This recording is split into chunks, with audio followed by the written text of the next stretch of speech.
بہت سے لوگ یہ سوال کرتے ہیں کہ ہمیں بتایا جائے کہ ہم پہ قربانی واجب ہے یا نہیں ہے۔ اس ایک سوال پر بڑا ہی خوبصورت آج درس ہونے والا ہے، تو دوستو ہمارے ساتھ جڑے رہیں۔ آج ہم چند چیزیں بیان کریں گے اور آپ کو قربانی کا مفہوم و مقصد سمجھ آ جائے گا اور اس سوال کا جواب بھی آپ کو مل جائے گا۔ حضور نبی کریم صلی اللہ علیہ وآلہ وسلم کی ذات کے متعلق بہت سے علماء بیان کر چکے ہیں۔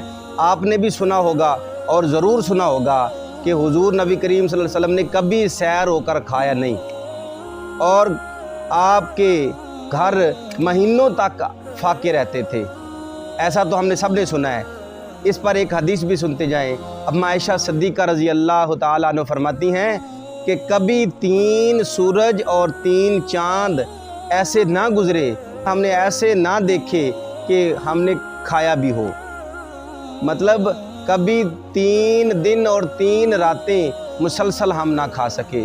ایک دن کھایا تو 2 دن نہ کھا سکے، ایک دن کھایا تو 4 دن کا فاقہ کاٹنا پڑا۔ حضور کی زندگی ایسے گزری۔ قربانی کا مفہوم آپ کو سمجھ آنے والا ہے۔ حضور نبی کریم صلی اللہ علیہ وسلم نے جب سے حضور نے قربانی شروع کی، تقریباً زندگی میں آپ نے ہر سال قربانی کی۔ آپ کے گھر میں کھانا کیسا تھا اور کتنے وقت کا ملتا تھا وہ آپ کو سب کو پتہ ہے، آپ کو حدیث بھی سنا دی ہے۔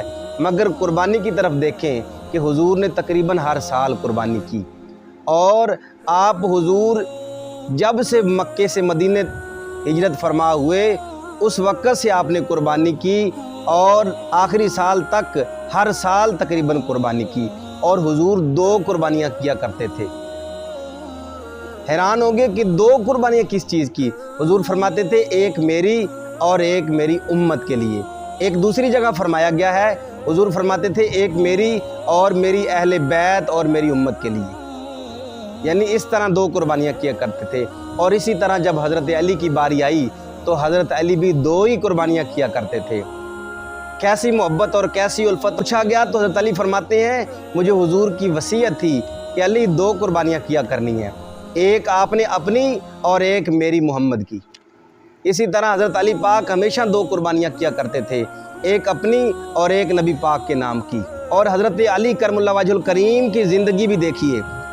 حضرت علی کا اپنا گھر نہ تھا، آپ نے کبھی اپنا گھر نہ بنایا تھا، اور کھانے کے متعلق، کاروبار کے متعلق حضرت علی پاک کا کوئی کاروبار بھی نہ تھا، اور کھانے کے متعلق یا گھر کے معمولات کے متعلق وہ آپ نے سب نے سنا ہوگا کہ اماں فاطمہ کیسے گزارا کرتی تھی، کیسے جناب 2 دن 3 دن بھوکا رہا کرتی تھی۔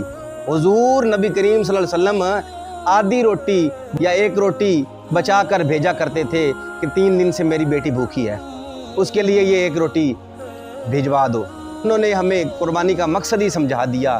اور یہ جو لوگ آج کل ہمیں بتاتے ہیں کہ ہمارا حساب لگایا جائے کہ ہم پہ قربانی واجب ہے یا نہیں، ان کو اس چیز کا جواب بھی مل چکا ہے کہ قربانی واجب ہے یا نہیں۔